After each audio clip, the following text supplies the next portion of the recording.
Just do it.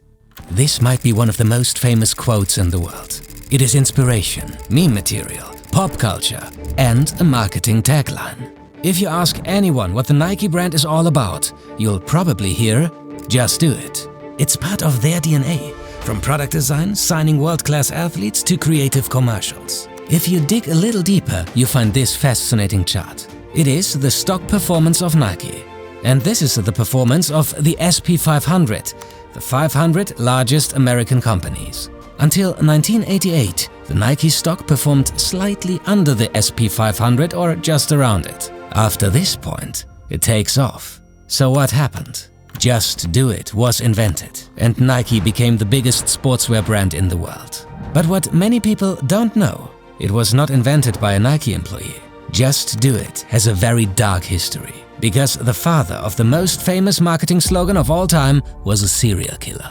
Welcome to Athletic Interest and the story of Just Do It. This is Tommy Lee Jones in the movie The Executioner's Song. You probably haven't watched it because it's super old, but even if you have, you probably didn't realize that this exact line is the inspiration for the most famous tagline ever made. The movie is based on a true story. It is 1976.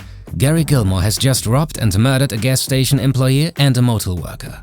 He has also shot himself in the hand, so he goes over to his cousin's house to ask for medical help, but instead she turns him over to the police.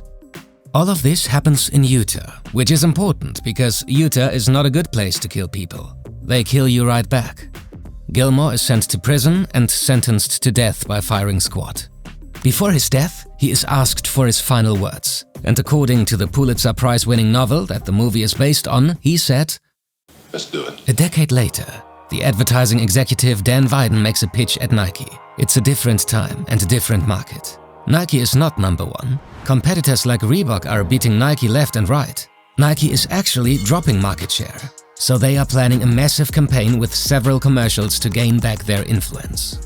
While Reebok is living off the fitness boom and betting on aerobics, Weiden wants Nike to do things differently and respond with a bold ad campaign that aims at all Americans, regardless of age, gender or fitness level. From today's perspective, this might sound like every random sportswear ad. But don't forget that this was a totally different time. Sportswear was for working out, and sneakers not established as a fashion statement.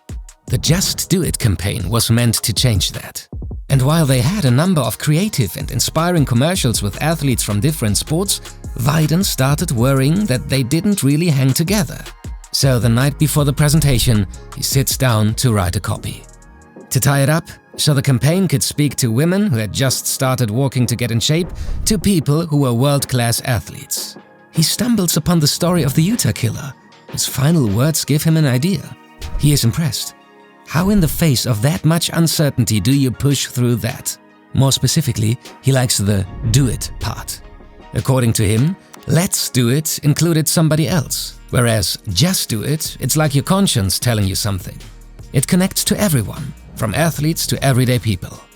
Ironically, most people hated the idea, including Nike co-founder Phil Knight himself.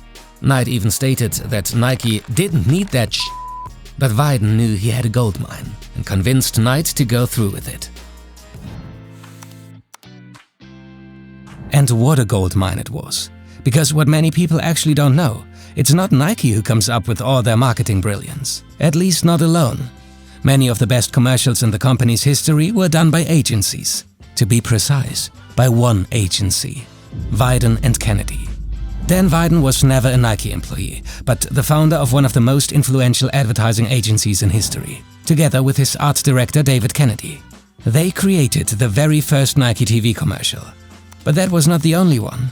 Just Do It, Bo Knows, Ride the Future, Dream Crazy, all done by Weiden and Kennedy. And this one as well. The first YouTube video that hit 1 million views, Ronaldinho hitting the crossbar 3 times in a row in golden Nikes. Dan Weiden and David Kennedy's work for Nike completely changed the way that advertising is done, again and again, and they built a whole company on the success. They now have offices in New York, London, Amsterdam, Shanghai, Tokyo, Delhi and Sao Paulo, with major clients like Levi's, Coca-Cola and Procter & Gamble. It's one of the most awarded agencies in the world, including 8 Emmys. Which brings us back to Nike. And what two great minds said about the brand, Steve Jobs and Warren Buffett. Remember, Nike is a shoe company. They sell a commodity. But when you think of Nike, you don't just think of shoes. They rarely talk about their soles and why they are better than Adidas. Nike is honoring great athletes. People don't buy Nike stuff because they have the best technical product, but because of what it represents. Steve Jobs saw that and then copied the approach to Apple with the Think Different campaign. But there is an important difference. Apple actually does have extremely technical products. They have patents, and those are competitive advantages. You do see that in the shoe industry as well, like the marathon super shoes. But most of fashion is extremely fast-paced. What's cool today might be out of fashion tomorrow.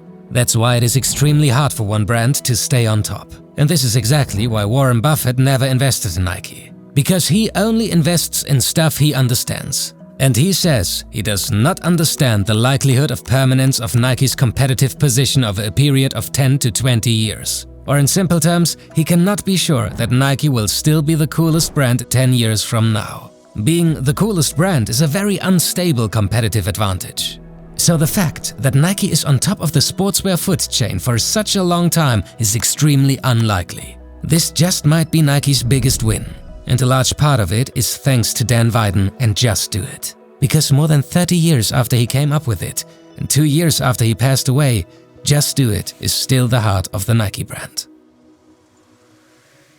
As one valued subscriber once said, Nike is to athletic interest what planes are to Wendover. Nike has played an important role in building this channel, because of its many fascinating sports business stories, but also as inspiration.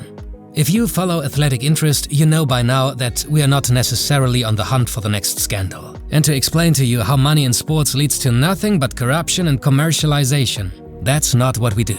We look at the fun and crazy stories that inspire and teach us about sports, business and life. And after a challenging 2023, we look forward to telling many more of those stories to you in 2024. Thanks for watching. Here's one last fun fact. Gary Gilmore actually lived in Eugene, Oregon at the beginning of the 70s. The little town where Phil Knight and Bill Bowerman founded Nike, so they might have met each other.